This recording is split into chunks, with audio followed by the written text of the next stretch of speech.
Hello everyone, आज date है 2 फरवरी और द हिंदू एडिटोरियल डिस्कशन में आपका स्वागत है। देखो, कल 1 फरवरी थी और 1 फरवरी को हमारे फाइनेंस मिनिस्टर निर्मला सीतारमण ने हमारा बजट पेश किया। तो आज के द हिंदू में एडिटोरियल पेज में ज़्यादातर जो आर्टिकल हैं वो बजट से रिलेटेड हैं। तो एक आर्टिकल को आज हम डिस्कस करेंगे जिसने फिस्कल कंजर्वेटिज्म के बारे में बात की है।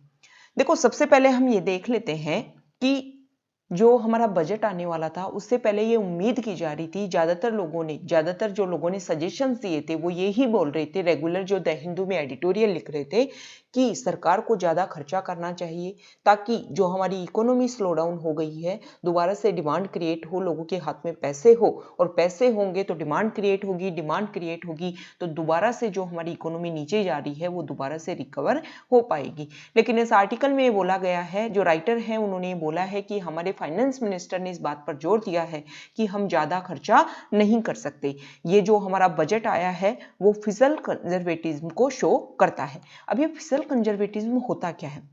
ये जो फिस्कल कंजर्वेटिज्म है ये दो फंडामेंटल के ऊपर कार्य करता है। इसमें दो फंडामेंटल एक साथ कार्य करते हैं। जो सरकार है वो अपने टैक्सेज को कट करे, मतलब कम टैक्स ले लोगों से, और दूसरा अपनी स्पेंडिंग को भी कम करे।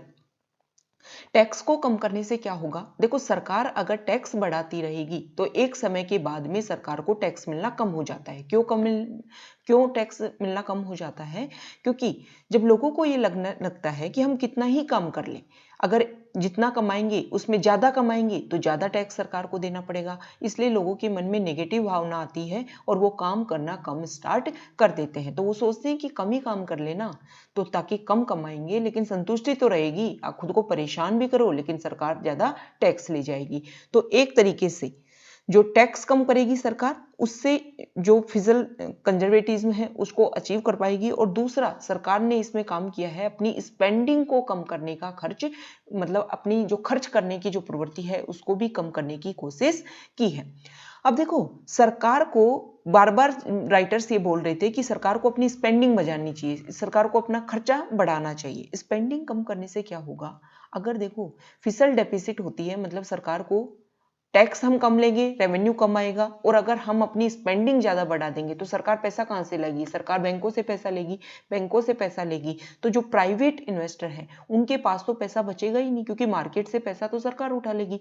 और जब सरकार उस पैसे को उठा लेगी तो उससे क्या होगा? प्राइवेट इन्वेस्टर्स हैं उनके पास में पैसा नहीं बचेगा, और जो रेटिंग जो मतलब ऑर्गेनाइजेशन है वो हमारी रेटिंग्स को गिरा देंगी, जिसकी वजह से जो विदेशों से, फॉरेन से जो इन्वेस्टमेंट आता है वो भी इंडिया में नहीं आ पाएगा। ठीक है, तो ये सब इसमें फिस्कल कंजर्वेटिव्स में दो फंडामेंटल हमने डिस्कस कर लिए। अब आगे इसमें बताया गया है कि देखो, सरकार ने अपने जो एक्सपेंडिचर है वो मनरेगा के अंदर अपना खर्चा कम करना शुरू कर दिया है। दूसरा, फूड सब्सिडीज में सरकार ने काफी काम किया था। मतलब देखो, मनरेगा और फूड सब्सिडीज में जब लॉकडाउन लगा हुआ था तो इसमें अपना खर्चा काफी इंक्रीज किया था सरकार ने। अब इसमें अपना खर्चा सरकार ने कम करना स्टार्ट कर दिया है। तो हम देखते हैं कि सरकार ने अपना एक्सपेंडिचर कहां कहां पर खर्च कम किया है। सबसे पहले जो सरकार है उन्होंने मनरेगा जो प्रोग्राम है उसमें जो अपना एक्सपेंडिचर जो खर्च करती थी सरकार, उसमें कमी लाई है। देखो, पिछली बार 2020-21 के लिए जो हमारा बजट आया था उसमें ये बोला गया था कि जो मनरेगा के लिए हम खर्च करेंगे 2019-20 में, उसमें 71,687 करोड़, ठीक है, 71,687 करोड़ एक्चुअल खर्चा होने वाला था। लेकिन जब रिवाइज्ड एस्टिमेट आया तो 1,11,500 करोड़ खर्च किए गए। ठीक है, जो देखो इस बजट में पेश किया गया है कि वैसे मनरेगा प्रोग्राम में हमने खर्चा कितना किया था। अब 2021-22 में 73,300 करोड़ रुपए ही खर्च किए जाएंगे मनरेगा प्रोग्राम में। तो एक तरीके से सरकार ने जो खर्चा बढ़ाना चाहिए था कि मनरेगा में आप ज्यादा खर्च करोगे तो ज्यादा जॉब जनरेट होंगी, लोगों को ज्यादा मनी मिलेगी, और मनी मिलेगी तो इकोनॉमी हमारी बूस्टअप होगी, लेकिन सरकार ने अपना एक्सपेंडिचर कम किया है। दूसरा, फूड सब्सिडी मेजर में भी सरकार ने कम किया है। फूड सब्सिडी मेजर में कैसे कम किया है? 2020-21 में सरकार का फूड सब्सिडी में खर्चा था 4,22,618 करोड़ रुपए, और 2021-22 में सरकार ने 2,42,836 करोड़ रुपए ही खर्च किए हैं। देखो, फूड सब्सिडी का मेन कारण ये रहा कि फूड सब्सिडी में जो खर्चा है उसका बढ़ने का मेन कारण ये भी रहा था कि जब पेंडेमिक की वजह से लॉकडाउन लग गया था, लोगों के पास में ग्रेन्स नहीं थे, तो उस समय लोगों को ग्रेन प्रोवाइड करवाना सरकार की जिम्मेदारी बन गई थी। नेक्स्ट, इसमें हेल्थ स्पेंडिंग में भी सरकार ने खर्चा कम किया है। अगर 2020 के बजट की हम बात करें तो डिपार्टमेंट ऑफ हेल्थ को 65,500 करोड़ रुपए दिए गए थे। ठीक है, 2021 का जो बजट है उसमें 71,269 करोड़ रुपए सरकार ने दिए हैं, मतलब 9.6% इंक्रीज किया है। लेकिन अगर रिवाइज्ड एस्टिमेट की बात करें तो सरकार ने डिपार्टमेंट ऑफ हेल्थ में 78,866 करोड़ रुपए खर्च कर दिए थे। तो पिछली बार की तुलना में 9.6 लोअर देन है सरकार का बजट 2021-22 के लिए। हालांकि जो सरकार है उन्होंने जल जीवन मिशन एक नया लॉन्च किया है और उसमें जो खर्चा आने वाला है उसको भी सरकार ने ये माना है कि ये जो खर्चा है वो हमने हेल्थ इंफ्रास्ट्रक्चर में ही किया है। जल जीवन मिशन में सरकार ने बोला है कि हम 50,000 करोड़ रुपए खर्च करेंगे और ये जो पैसा है ना वो central road and infrastructure fund से लिया जाएगा। ये सेंट्रल रोड एंड इंफ्रास्ट्रक्चर जो फंड है उसको क्रिएट किया गया था ताकि रोड और हाईवेज को फाइनेंस किया जा सके। देखो, वैसे तो हमारी बेसिक रिकमेंडेशन में बेसिक जो जरूरतें हैं उनमें आता है कि क्लीन वाटर सबको मिले। WHO की गाइडलाइंस भी है, हमारे जो फाइनेंस मिनिस्टर उन्होंने भी बोला कि WHO की गाइडलाइंस है कि अगर सभी को क्लीन वाटर मिले, एक्सेस टू हेल्थ मिले और इसके अलावा क्लीन एयर मिले, पोल्यूशन फ्री एयर मिलेगा, क्लीन एनवायरनमेंट मिलेगा, तो अगर हम जो यूनिवर्सल हेल्थ कवरेज को प्राप्त करने की कोशिश कर रहे हैं वो सबको मिल पाएगा। तो क्लीन वाटर को, जो जल जीवन मिशन है, उसको भी हम जोड़ सकते हैं कि ये भी एक तरीके से जो हमारा हेल्थ इंफ्रास्ट्रक्चर है उसी में खर्च किया गया है। दूसरा यहां पर देखो वैसे तो सरकार अपना जो पैसा है उसको भी इंफ्रास्ट्रक्चर जो इन्वेस्टमेंट है उसमें भी सरकार चेंज करने की कोशिश कर रही है। सरकार ने वैसे तो पिछले साल भी चेंज करने की कोशिश की थी। सरकार ने किया था कि बहुत सारी जो PSUs हैं उनको मैं डिसइन्वेस्टमेंट करूंगी और उससे जो पैसा आएगा उसका यूज करूंगी इंफ्रास्ट्रक्चर डेवलपमेंट के लिए।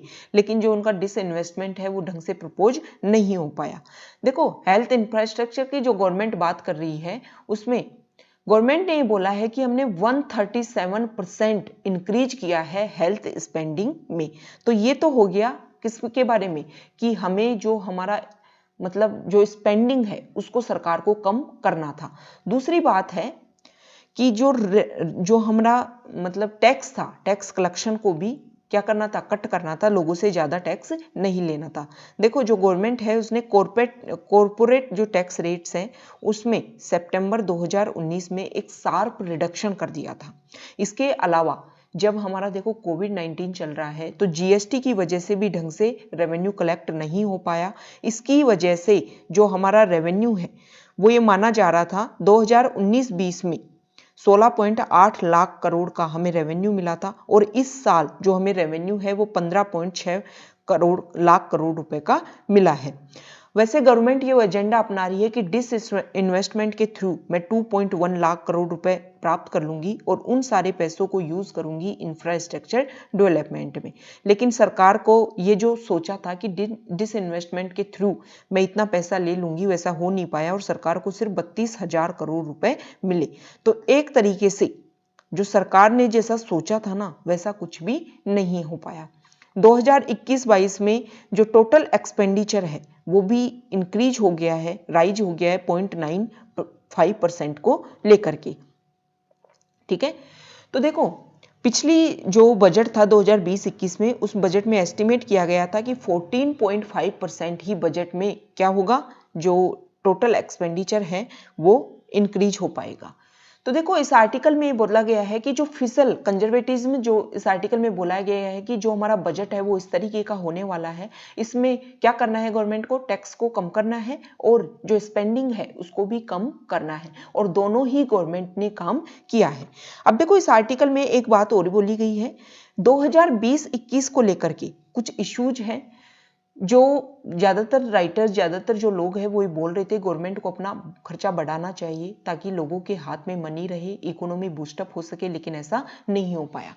पहले ही हमारी गवर्नमेंट ने क्लियर कर दिया था कि ये जो बजट है, जैसे हम पेंडेमिक के समय में समय समय पर लेकर के कुछ पैकेजेस लेकर के आए, सेम उसी तरीके का एक मिनी पैकेज है। ज़्यादा ये बजट जैसा कुछ नहीं है, सेम उसी फॉलो कर रहे हैं हम उसी प्रोसीजर को, और ये एक मिनी बजट है। इसके नेक्स्ट भी आते रहेंगे। जो हमारी फाइनेंस मिनिस्टर है निर्मला सीतारमन, उन्होंने तो बोल ही दिया कि इससे ऐसा बजट आपने पहले कभी नहीं देखा होगा। तो दो आधार पर हम ये देख सकते हैं कि ऐसा बजट पहले कैसे नहीं देखा होगा। पहली तो बात, हेल्थ इंफ्रास्ट्रक्चर जो है उसमें गवर्नमेंट ने आज तक इतना कभी खर्च नहीं किया है। पहली बार ऐसा हुआ है कि गवर्नमेंट ने 137% इंक्रीज किया है, किसमें? हेल्थ इंफ्रास्ट्रक्चर में।